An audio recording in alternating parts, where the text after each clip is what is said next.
setiap tahun MINDEF ataupun Kementerian Pertahanan ni punya peruntukan dalam bajet ni selalu paling tinggi. Dia bukan paling tinggi je. It's not competition, bukan competition, bukan. Memang banyak dia dari sejarah menunjukkan bahawa kita tak boleh mengambil sambil lewa akan keadaan kestabilan keamanan kita. Kawan-kawan kita berbual tentang NS ni kan. Yang perkara yang saya dengar is saya nak tanya macam dah expect. Okay. Dia cakap gaji dia macam kecil. Macam expectation tinggi tapi gaji kecil. Apa pendapat ataupun komen Cik Zaki? Itu memang perkhidmatan negara, tapi kami cubalah meningkatkan lagi untuk memberi allowance yang berpatutan dengan kos kehidupan lah. Bukan saja itu, bagi hardware dan sebagainya itu untuk operations kita di SCF. Tapi bagi Safra dan SRCC semua ini bagi untuk memberi penghormatan kepada penghargaan bagi NS-men kita. Hai, saya Natasha. Saya Aisyah.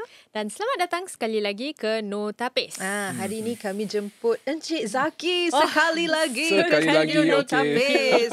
Kerana kita ada soalan untuk beliau. Tapi apa khabar Encik Zaki? Khabar baik, selamat petang. Dia belum apa-apa dah ada soalan betul. Apa soalan dia tu, Natasha? Dia nak soalan No Tapis sikit lah. Soalan dia adalah kenapa setiap tahun MINDEF ataupun Kementerian Pertahanan ni punya peruntukan dalam bajet ni selalu paling tinggi? Dia bukan paling tinggi je. It's not competition, bukan. Dia bukan paling tinggi je. Dia setiap tahun dia semakin tinggi, makin tinggi. Betul. Dan tahun ini sebanyak 23.4 bilion diperuntukkan bagi kementerian itu, dan ini naik 12.4% berbanding tahun lalu. Jadi kenapa MINDEF dapat bahagian seperti ini, Cik Zaki?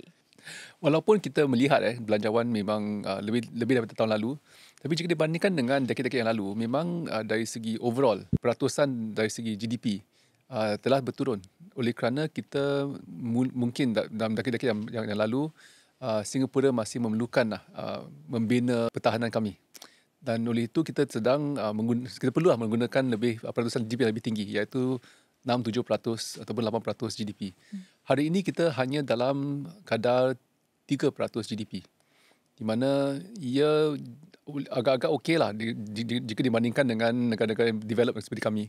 Jadi tapi apa yang penting adalah walaupun kita melihat jumlah lebih tinggi tahun ini, tapi ia juga disebabkan oleh COVID-19. Oleh kerana kita sedang buat catch up akan belanjawan kami, perbelanjaan kami.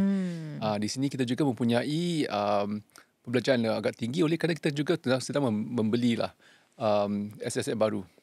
Seperti F-35, kita betul fighter jet kita, ataupun seperti kapal selam, submarines kami daripada negara Jerman, dan juga aspek-aspek pertahanan yang lain lah, di mana kita telah juga membawa keperluan kami yang akan datang. Jadi ini adalah satu-satunya yang penting bagi Singapura oleh kerana kita melihat akan cabaran geopolitik hari ini. Jika dilihat akan keadaan di Ukraine, Russia, ataupun di negeri China, ataupun di negeri Laut South China Sea dan Taiwan dan sebagainya, kita melihat akan keadaan hari ini, pergolakan hari ini lebih tak tertentu. Dan saya rasa rakyat Singapura cukup memahami akan keadaan hari ini, di mana kita juga perlukan pertahanan yang agak kuat oleh kerana ia diperlukan. Oleh kerana kita melihat, jika lihat dari segi kepentingan, importance of kita punya total defense, bagaimana kita dapat mempertahankan diri kita, amat penting, di mana tanggungjawab untuk pertahankan diri kita memang kita yang punya. Inilah satu-satunya saya katakan lesson daripada World War II, di mana apa kita ditakluk oleh pihak Jepun dan sebagainya, kita tak boleh, kita kata dependent lah dengan seseorang itu, seperti yang pihak British pada masa itu, ataupun pihak lain. Oleh kerana kita lihat bagaimana Ukraine hari ini dikenakan oleh pihak Amerika dan sebagainya. Ada yang mereka tak boleh rely on or dependent dengan orang lain, oleh kerana mereka harus mempertahankan negara mereka sendiri. Dan seperti mana yang Encik Zaki kata tadi, jumlah yang diperuntukkan itu untuk sebenarnya untuk membangunkan keupayaan Singapura untuk menghadapi cabaran-cabaran keselamatan zaman sekarang lah. Dia macam kalau kita tak tolong diri sendiri, siapa nak tolong kan? Betul. Betul. Dan yang untuk hadapi cabaran ni juga adalah warga Singapura.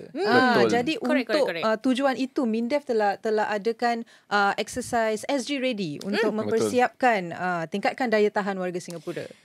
Antara dia punya simulasi yang kita ada adalah macam power outage, tiba-tiba gelap, tiba-tiba hilang bekalan tenaga di bangunan, blackout dekat public transport dan sebagainya. Tapi ini semua simulasi je kan, Encik Zaki. Dia belum lagi terjadi ke apalah kan. Tapi kita cubalah di mana kita nak buatkan situasi yang amat realistik jika boleh. Jangan kita lupakan akan 6 aspek total defense yang kita ketahui. Military, civil, social, psychological, ekonomi dan juga cyber. 6. Okey, saya masih ingat. Pas. Nasib baik. Pas, okey. Apa yang penting adalah jika kita lihat cycle seperti ini, apabila kita melihat situasi di Crimea, Ukraine dan sebagainya, mereka ditakluk oleh negara lain, antara ancaman pertama adalah mereka they take out you punya electricity dengan communications. Dan oleh kerana itu kita walaupun kita melihat di sini Singapura kita buka SG Ready, kita hanya menggelapkan bangunan dan sebagainya. Ia agak-agak juga boleh katakan realistik jugalah, oleh kerana that's the first thing they cut off kita punya power. Dan kalau kita tak begitu selesa ataupun tak begitu, memang itu membawa impact psychological untuk rakyat. Rakyat boleh panik. Jika mereka putuskan kita punya komunikasi, komunikasi pun akan jadi panik. Dan itu antara taktik-taktik lah yang digunakan oleh negara-negara yang mahu membawa ancaman kepada kita. Jadi macam mana mungkin exercise seperti ini dapat macam mempertingkatkan daya tahan warga Singapura mungkin? Pertama sekali saya rasa memang penting di mana kita meningkatkan kesedaran. Bukan saja daya ketahanan kita, tapi saya juga rasa kita punya mungkin anak kita ataupun generasi kita tak pernah diancam. Kita mungkin agak merasa bahawa mungkin tak ada orang yang akan mengancam atau membawa ancaman kepada Singapura oleh kerana keadaan di persekitaran kita agak stabil. Tapi jika dilihat akan keadaan hari ini, adakah seseorang itu boleh membuat prediction lah, adakah pihak Rusia akan menakluk Ukraine dalam dekade-dekade yang lalu? Oleh kerana jika lihat kontinen Europe, mereka telah menghadapi kestabilan keharmonian untuk berdekade-dekade. Dan suddenly kan kita melihat akan keadaan hari ini di mana kestabilan, keharmonian, ancaman lebih tinggi. Tak lama lalu kita melihat peperangan di Vietnam, Cambodia dan sebagainya. Itu juga dekat-dekat Singapura juga. Dan jika kita lihat, dan mungkin kita boleh mengimbas sekali juga apabila kita mempunyai peperangan di daerah Southeast Asia, apabila pihak Japan dan sebagainya telah menakluk daerah ini juga. Dan apa yang penting bagi kita adalah pada masa itu kita di bawah jajahan pemerintah kerajaan Britain, dan kita telah banyak dependent akan kekuatan mereka. Tapi apa kita lihat juga pada masa itu, apabila pihak Britain telah kalah, kita dijajah. Dan selepas itu, walaupun kita telah memenang balik, kita juga di bawah ancaman pihak komunis juga di sini. Dan kita juga menghadapi konfrontasi juga di Singapura. Jadi memang banyak dari sejarah menunjukkan bahawa kita tak boleh mengambil sambil lewa akan keadaan kestabilan keharmonian kita. Itu amat penting. Negara kecil yang akan terjejas dan bukan saja itu, pasal kita mempunyai banyak-banyak negara yang lebih besar di sini. Bukan saja di daerah ini, tapi di jauh-jauh yang lebih jauh juga kita mempunyai ancaman juga. Jadi dengan exercise ni boleh membantulah kita punya tiny red dot lah ni. Tapi kan bukan saja untuk dapat ancaman. Ada di antara mereka, hari ini kita mempunyai lebih daripada 1,200 peserta. Institusi, sekolah-sekolah dan sebagainya. Antara mereka kita mempunyai 600 organisasi bisnes lah. Di mana kita mempunyai bisnes-bisnes yang juga menggunakan ini sebagai business continuity plan. Untuk bersedia lah. kesinambungan perniagaan bagi mereka lah. Okay. Dan mereka menggunakan usaha ni lah sebagai mereka buat testing lah. Macam senario kalau lah. senario, adakah mereka dapat juga menjalankan dia punya perniagaan ataupun bisnes mereka seperti biasa. Apabila mereka mempunyai ancaman tersebut. Pasal electrical outage bukan saja dari segi peperangan lah. Ada kala juga kita juga mempunyai electrical outage. Tapi mungkin Singapura tak begitu sering. Tapi di negara-negara lain memang quite biasa. Kita alhamdulillah tak dikenakan terlalu banyak. Kerap lah. Tak Tapi mereka yang terlibat dalam exercise ini kan, mereka tahu yang mereka terlibat dalam it's an exercise. So bila mereka tahu, mereka tak panik lah. Tapi how do you, macam mana nak pastikan yang kalau betul-betul terjadi tu, betul-betul itu panik tu tak ada. Tapi mungkin kita mungkin juga surprise exercise tahun depan kena banyak-banyak lah kira. Saya rasa mungkin tak tahulah di sini mungkin kita boleh cuba. Tapi saya juga rasa dari masa ke masa kita juga mempunyai situasi seperti itulah. Dan bagaimana kita dapat menggunakan situasi ini, keadaan ini ataupun latihan ini sebagai satu cara di mana kita dapat membina daya tahan, kesedaran sebagainya bagi rakyat kita. Pasal walaupun satu latihan, tapi kalau kita tak tahu apa nak dilakukan ataupun bagaimana nak mencari emergency equipment dan sebagainya, memang sukar. Jadi kita harus latih dulu dan kita berharap apabila betul-betul jadi huru-hara. Tak begitu huru-hara. Okay, that's number one. Number two, selain daripada kita memutuskan elektrik, kita juga memberi makanan dan sebagainya sebagai satu food exercise juga, di mana kita cuba menutup aliran air dan sebagainya, supaya kita juga buat testing jugalah. Adakah kita tahu bagaimana kita dapat menggunakan distribution of water. Kita lihat dari segi teknologi hari ini berlainan juga. Dulu kita bawa pail kan. Pas-pas air. Tapi hari ini kita lihat PUB mereka menggunakan plastik. Water bag. Water bag. Satu water bag tu 5 kilo ataupun 10 liter. 5 liter, 10 liter. Yang boleh digunakan untuk diberi lebih cepatlah didistribusi kepada rumah ke rumah. Okay.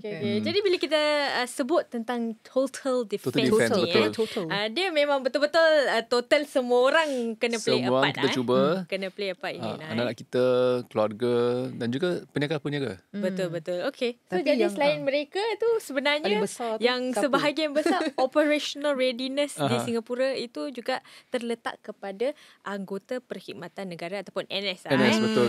Kita punya ataupun NSF, tapi usually bila kita dengar tentang kawan-kawan kita berbual tentang NS ni kan, yang perkara yang saya dengar is saya nak tanya macam dia cakap gaji dia macam kecil. Dia macam expectation tinggi tapi gaji kecil gitu.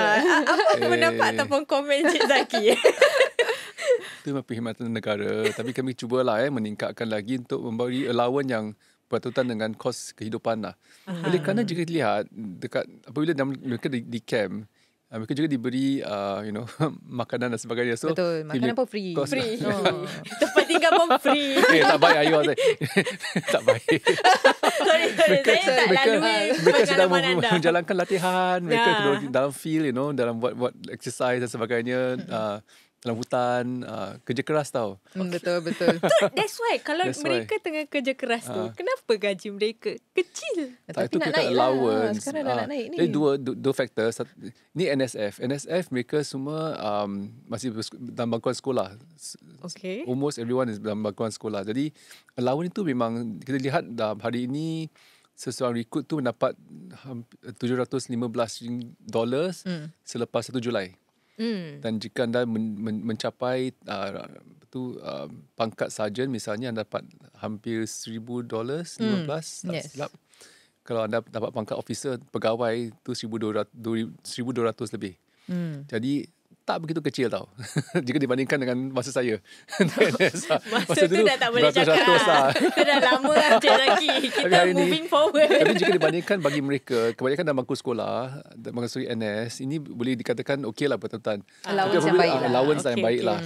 Tapi jika anda lihat apabila seseorang itu memasuki dalam bangku pekerjaan NS men, itu kita memberilah gaji mereka kepada majikan buat reimbursement. Okey. Itu berpatutan dengan gaji mereka. They're not short change lah bagi NS men. Betul. Ini mengikuti dia punya stage of life lah kira kan. Okay. Dan sekarang pun allowance untuk NSF ni akan dinaikkan juga 4 hingga 5% $35 ke $75 that range. So ni yang dia punya new levels lah kira kan. Yes. Naik juga sih, dapat naik lah. juga. Naik juga. Tapi kena compare lah NSF dengan NSM berlainan. NSM masih dapat gaji. Okay. Claims, you buat your claims dapat. Alright. So jadi sekarang selain daripada peningkatan ni, sekarang NSF pun ada clubhouse baru. Busy. Clubhouse baru dekat Bayshore. Dan itu merupakan clubhouse terbesar. Terbesar bagi Safra. Apa dia punya perbezaan? Dari segi saiz, saya rasa antara hampir 50% lebih besar daripada clubhouse yang lain. Pada on average yang besar. Tapi kita akan pindah Safra Tampines kepada Bayshore. Dan ini kita berharap akan mendapatkan lebih jangkauan dari segi support daripada penduduk dari daerah Bedok, East Coast dan sebagainya, oleh kerana ia akan terletak di atas MRT station. Jadi ia accessibility lebih tinggi, lebih kemudahan, lebih seperti mana Safra-Safra yang lain yang mempunyai swimming pool dan sebagainya lah. Jadi buat masa kini kita belum membawa konsep. Kami akan membawa kepada pihak-pihak Safra, kita members dan sebagainya untuk mendapatkan maklum balas lah sebelum kita membina konsep dia. Best. Ia akan mengikuti keperluan yang moden, saya rasa, untuk memberi member Safra lah untuk pilihan. Jadi kita baru buka tahun lepas kan, kita baru buka Safra Chua-Chu-Kang. Anda dah pergi? Dah pernah pergi. Pernah pergi Besar. Saya belum sampai. Banyak tempat makan gitu. Tempat makan. Ada swimming pool yang tertutup, covered swimming pool. Jadi kita punya banyak jadi Safra-Safra yang baru semua agak modern lah dari segi dia punya amenities. Jadi bagi Safra Bayshore, kita akan melihat bagaimana tempat membawa konsep yang baru. InsyaAllah. Inilah peruntukan bajet tu kat sini lah dia kat pergi. situlah. Semua. Dan sebenarnya saya rasa investment dalam tenaga manusia ni atau sumber manusia lebih penting lah, kerana dengan itu dapat tarik the best lah kira. Betul. Dia Tapi beza dengan kalau invest dalam hardware sahaja. Bukan saja itu, bagi hardware dan sebagainya itu untuk operations kita di SCF. Tapi bagi Safra, NSRCC semua ini bagi untuk memberi penghormatan kepada penghargaan bagi NS-men kita. Kerana mereka memberi masa kepada negara dan sebagainya, kita harus juga memberi mereka penghargaan melalui Safra dan klub-klub seperti ini, ataupun melalui benefits lah yang diberikan kepada mereka juga. Dan ni kita cubalah, baru-baru ini Safra juga membawa insurance 12 bulan free untuk bagi member Safra juga. Oh wow. Banyak benefit. Jadi banyak benefit kita cuba benefits untuk menolong, membantu bagi semangat bagi NSM kita. Betul. Mereka menjalankan perkhidmatan bagi negara. Jadi kita harus memberi penghargaan kepada mereka juga. Saya rasa ni penting lah. Penghargaan tu bila rasa dihargai, macam nak berkhidmat dengan lebih baik dan sebagainya. I'm working for Singapore. Gitu. Memang untuk mempertahankan keluarga kita, cara hidup kita juga. Betul. Cik Zaki, you lihat tadi Natasha dia macam semangat gitu nak Betul. berkhidmat. Adakah ada opening untuk dia untuk berkhidmat anytime boleh. This one Just saya sign nak kongsi. Actually dulu kalau saya tak dapat pekerjaan di Berita Harian, saya ada cita-cita nak jadi askar lah. Tapi memandangkan Berita Harian perlukan saya sekarang gitu. Dan Notapis perlukan saya sekarang. Betul. Saya tolak SAF dulu lah. Sisi editor. Tu dulu. Sekarang lain. Editor? Aspirasi yang berlainan. Tapi ada orang tanya wanita akan pernah jalani NS atau tidak. Some people pernah tanya seperti itulah. Tapi memang akan dipertimbangkan ke ni? Dari segi undang-undang hari ini, kita boleh membawa wanita masuk NS kalau kita mahu. Okey. Tapi cuma dari segi kita pertimbangkan lah dari segi ekonomi, adakah kita mahu seluruh populasi Singapura kita memasuki NS.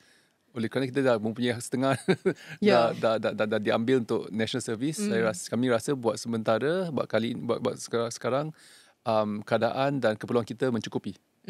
Jadi kita tak perlukan wanita, oleh kerana kita boleh dapat menjalankan operasi lah dengan secara baik dan produktif. Dan kita juga mempunyai platform-platform baru atau equipment baru di mana kita dapat menjalankan operasi kita dengan lebih efektif dan juga produktif juga dengan menggunakan tenaga manusia yang lebih kurang jika banding dengan dulu. Okey. Dan I think selain tenaga manusia yang Encik Zaki katakan, kita pun atau MINDEF ada pelaburan dari segi hardware juga. Dan actually sebelum ni MINDEF umumkan bahawa mereka telah beli 2 submarin baru. Betul Kami punya 4 submarin hari ini dan kita akan membeli 2 lagi. Oh, so total nanti ada 6 lah. 6. Oh, Gitu. banyak. Banyak for a small country. Negara yang kecil kita banyak ada. Okay. So saya dengar-dengar sekarang SAF ni selain daripada ada submarine tu, kita nak gunakan drone juga ke untuk dalam operations? Betul ke? Betul. Oleh kerana kita juga melihat bagaimana evolusi peperangan hari ini telah bertukar. Jika melihat bagaimana Amerika menjalankan peperangan di Ukraine dan Rusia, kita melihat bagaimana drone boleh digunakan secara efektif dan juga lihat bagaimana negara-negara lain juga boleh menggunakan drone kepada kita untuk mengancam kita. Kita juga harus memahamilah akan keadaan peperangan dan teknik baru. Jadi kita akan melancarkan satu pusat baru iaitu Warfare and Tactics Center bagi untuk di SAF, di mana kita akan juga melaburkan masa untuk memberi latihan kepada semua NSF dan NSMN kami untuk memahami dan menggunakan drone. Jadi daripada tahun ini kita juga akan membawa drone untuk dilatih lah di kalangan NSF kita juga. Wow. Jadi kita melihat drone kecil tapi juga mempunyai drone yang besar. Besar macam mana tu? Di tentera udara, RSF dia, tentera besar hampir sebesar kapal terbang kecil. Bukan the small.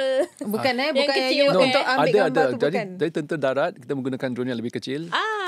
Okay. Kecil ada saiz yang lain. Kecil. Ada drone yang lebih besar. Ada drone besar pun ada. Jadi kita boleh bawa drone. Dan akan ada peranan barulah untuk NSF dan juga kita punya peranan baru dan kita menggunakan drone oleh kerana ia dapat memberi cost efektif yang lebih efektif bagi tentera kita. Oleh kerana dulu kita melihat dari segi section atau angkatan tentera biasalah infantry dan on the ground. Dulu kita harus berlarian untuk mencari untuk mencari pentempatan musuh dan sebagainya. Hari ini kita menggunakan drone untuk menaiki dan melihat akan keadaan di sekeliling kita. Memang canggih jugalah akan tentera kita akan datang. Dia macam canggih juga. Canggih lah. Boleh lah, canggih jugalah. Boleh tahan. Boleh tahan. Okay, tadi kita ada berbual sedikit tentang NSF dan NSMN dan sebagainya kan. So sebenarnya kan perkhidmatan negara ni macam rite of passage. Betul. Untuk lelaki semua warga Betul. lelaki di Singapura. Tapi juga datang dengan kadang-kadang dia ada cabaran-cabaran yang tertentu lah. Dan kita juga ada dengar macam kes-kes di mana ada NSF yang cuba untuk membunuh diri. Jadi bagaimana untuk kita dapat bantu mereka tangani isu-isu seperti ini? Memang sedih lah kalau kita melihat atau mendengar kes-kes seperti itu. Tapi ada kadang-kadang tapi antara mereka mungkin ada kemurungan, depression dan sebagainya. Dan kita harus cuba sedaya boleh lah untuk membuat detection seawal boleh. Yang kedua, jika dapat detect, kita harus juga memberi dorongan, sokongan bagi mereka, untuk mereka. Dan hari ini oleh kerana kita juga link kepada sistem sekolah. Dan sistem sekolah kita juga mempunyai sistem di mana mereka dapat buat identify lah mereka yang mempunyai kes-kes tersebut atau mengalami kemurungan, depression ataupun situasi kesihatan mental. Kita cuba membawa mereka dalam awal membuat assessment akan apakah vokasi mereka boleh menjalani. Dan pada masa sama jika diperlukan kita membawa mereka untuk mendapatkan treatment medical. Oleh kerana SAF punya pusat-pusat medical yang boleh membantu mereka. Pada masa sama kita juga mempunyai latihan untuk meningkatkan daya tahan. Ini bukan hanya untuk mereka yang mempunyai masalah kesihatan, tapi juga bagi keseluruhannya lah untuk semua membina daya tahan untuk menyesuaikan diri dalam BMT ataupun vokasi baru. Jadi kita cubalah sebaik boleh kita memahami akan ketekanan apabila seseorang itu memasuki NS. Dan juga yang penting supaya kita menjaga mereka, oleh kerana kita juga harus memberi respect lah kepada setiap ibu bapa yang telah memberi anak lelaki mereka kepada negara. Dan bagi kami ini amat penting, di mana kita harus memberi keprihatinan dan juga perlindungan kepada mereka. Ada tak macam pasukan ataupun macam pusat-pusat yang tertentu yang membantu mereka yang mengalami isu-isu seperti ini? Memang kita mempunyai the Army Resilience Center, di mana ia memberi program-program yang berstruktur supaya mereka kita juga memberi penyesuaian bagi kita memberi mereka penyesuaian untuk memasuki vokasi ataupun BMT.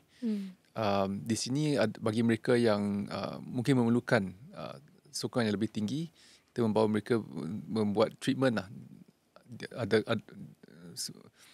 whether it's kita punya doktor ataupun IMH dan sebagainya. Jadi kita cuba membantu mereka. Jadi program-program seperti ini memang akan membantulah mereka yang mengalami kesihatan mental. Tetapi mungkin ada rasa khawatir DAJ atau stigma untuk meminta bantuan jika mereka ada masalah mental ni. Jadi mungkin bagaimana kita boleh membantu mereka yang suffer in silence ni? Betul. Di MINDEF kita amat prihatin akan situasi ini dan kita tidak mahulah situasi ini mana stigma berada di dalam kem-kem kita ataupun di unit-unit kita. Jadi kita juga mempunyai hotline bagi mereka. Pada yang sama mereka juga boleh mendapatkan counselling. Oleh kerana kita juga mempunyai sistem counselling di antara pegawai-pegawai dengan anak-anak unit mereka. Ini semua saya rasa amat penting, di mana pegawai kita juga dapat dilatih untuk cuba identify ataupun melihat membuat assessment ataupun scanning siapa yang mempunyai kes-kes tersebut. Jadi kita mahu cubalah jika boleh identify them upstream supaya kita dapat menangani, membantu mereka seawal boleh. Early intervention. Early intervention. Jadi mereka dapat bantuan yang awal lah. Yang awal lah. Dan jika mereka tak boleh cope, kita harus mencari jalan lah. Okay. Tapi bila kita cakap pasal mental health ni, saya nak tanya, Cik Zaki, how's your mental health? Stress. Oh, very honest answer. Of course. You nanti banyak pertanyaan. Saya pasal kita. Just nak coding. tanya soalan pasal benda lain. Oh, benda lain Okay, bukan sekarang Bukan sekarang. Bukan this moment, Cik Zaki. I was just joking. Okay. Cuma tak cukup tidur lah these days pasal banyak kerja. Okay. Terus daripada itu saya cuba to keep myself stress free kalau boleh. Tapi tekanan itu memang expected lah dalam pekerjaan seperti ini. Jadi macam mana you distress atau kurangkan tekanan itu? Sebenarnya my trick is to sleep lah, tak tidur. Oh. Dia bagi I tidur je okay.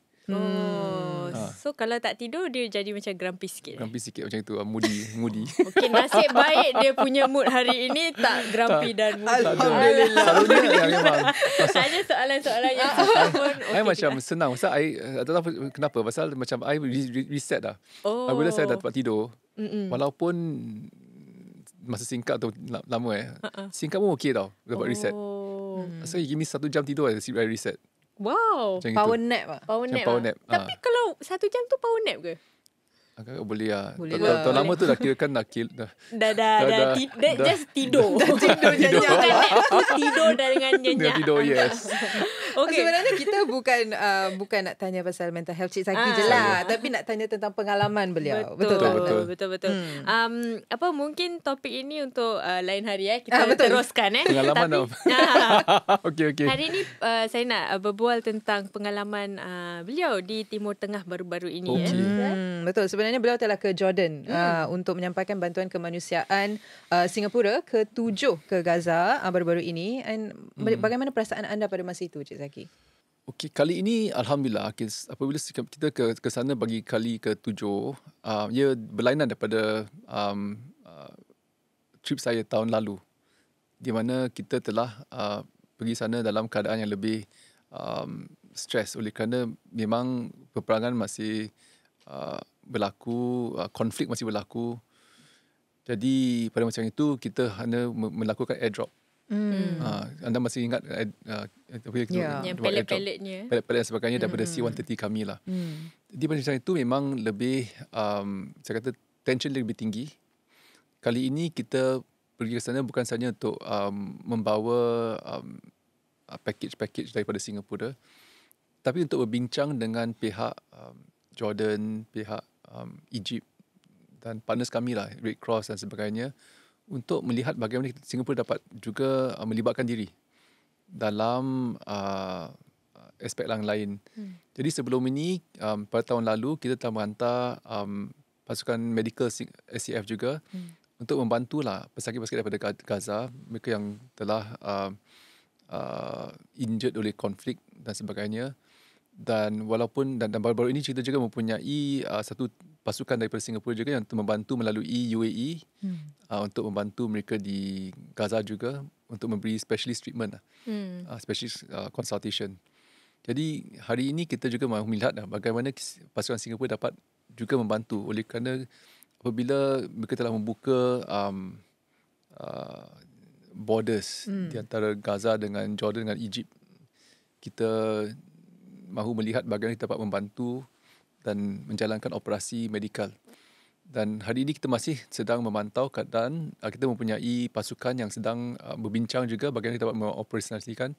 Dan seperti Menteri Eng Hen juga telah mengatakan dalam parlimen, kita sedang melihatlah dan memantau keadaan dan supaya kita dapat mungkin menghantar satu pasukan sekali lagi untuk membantu mereka.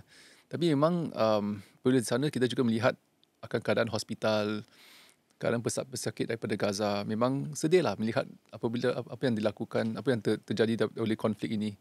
Dan itu situasi yang saya katakan amat rumit dan high tension lah di sana. Jadi memang saya memberi hormatlah kepada semua yang di sana yang sedang membantu mereka, dan juga saya kata daya tahan penduduk Gaza juga harus diberi penghormatan juga. Okey. Tadi Cik Zaki ada kongsi sebelum ni kita telah memberi banyak sokongan dari segi macam logistik dan juga medical staff dan sebagainya. Dan juga melalui RLAF kita memberi pendermaan juga kepada Gaza. So dalam masa akan datang ni, tadi anda ada kongsi kata ada rancangan untuk hantar satu lagi pasukan dalam masa akan datang. Kita sedang, pasukan apa tu? Medical mungkin. Dan kita melihatlah akan operasi lain yang mungkin akan ada, tapi saya tak boleh mengatakan sehari ini oleh kerana kita masih dalam perbincangan dan dalam buat planning phase lah. Okay. Jadi insyaAllah apabila kita mempunyai butiran yang lebih lanjut, kita akan memberitahu lah. Tapi ini memang satu daripada misi saya, objektif saya apabila saya di sana untuk berbincang. Saya telah bertemu dengan Joint Chiefs of Staff di Jordan dan juga Timbalan Perdana Menteri di Cairo, di Egypt, di mana kita dapat membincang bagaimana Singapura dapat memainkan peranan untuk membantu mereka. Oleh kerana mereka juga di front lines, mereka melihat akan keadaan, mereka dapat bukan saja pesakit ataupun mereka yang cedera daripada Gaza, tapi mereka juga memberi banyak pemberian logistik dan sebagainya melalui crossings di Rafah dan juga di Jordan. Jadi kita mahu melihat bagaimana kita dapat bekerjasama walaupun Red Cross ataupun Red Crescent dengan Jordan Hashemite Organisation. Ini semua amat penting untuk kita teruskan bantuan kami. Jadi memang ada rancangan untuk meneruskan bantuan lah. Kita akan menantikan updates tersebut. InsyaAllah kita akan beritahu. Dan memang hari ini memang pelbagai topik kita dah bincangkan. Banyak betul daripada NS, mental health Cik Zaki. Mental saya tak begitu penting lah. Jangan gitu. Tak boleh. Buat topik ini saya rasa amat penting. Lebih penting kita menjaga kesihatan tentera kita dan juga mereka yang menjalankan perkhidmatan negara, NSM kita juga.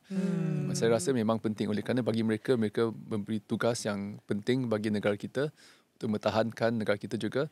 Bukan saja dari threat atau ancaman yang akan datang, tapi hari ini kita juga mempunyai ancaman yang kita mungkin tak ketahui. Kita juga mempunyai ancaman terorisme dan sebagainya. Oleh kerana itu memang total defense itu amat penting oleh kerana ia akan boleh berlaku bila-bila masa.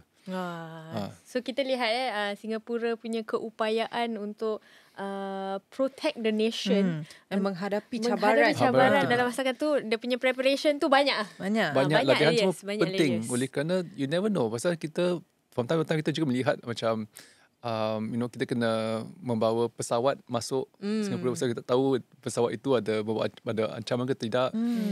Dan kita juga mempunyai pelbagai pasukan di laut juga, oleh kerana setiap kali kita mempunyai ancaman daripada kadang-kadang pirates ataupun kadang-kadang kapal-kapal mungkin boleh ditawan oleh teroris dan ataupun pirate juga. Jadi kita mempunyai banyak ancaman hari ini, tapi kita mempunyai tentera yang amat berkeupayaan dan kita alhamdulillah melihat ini sebagai satu deterrence bagi mereka yang ingin mencabar kita. Jadi apa-apa pun Singapura bersedia sekiranya terdapat ancaman apa-apalah, bukan dari sahaja dari segi askar-askar dan sebagainya, tapi orangnya juga bersedia. Warga Singapura juga bersedia dengan exercise SG dah bersedia. Aisyah dah bersedia. Mungkin kita kena praktis sikit lah. Betul. Nanti awak dalam office saya off lampu. Tengok awak buat apa lepas tu. Tapi bukan software, kira warganya kira software lah. Tapi hardwarenya pun penting lah dari segi ni. Okey, dengan itu terima kasih banyak-banyak kepada Encik Zaki kerana bersama kami sekali lagi. Jangan serik datang. Bukan kali terakhir mungkin. Bukan kali terakhir. Harap-harap the next time beliau datang ni kurang stres. Boleh take a nap dulu 1 jam baru. Okey, dengan itu kita jumpa lagi dalam podcast seterusnya. Terima kasih.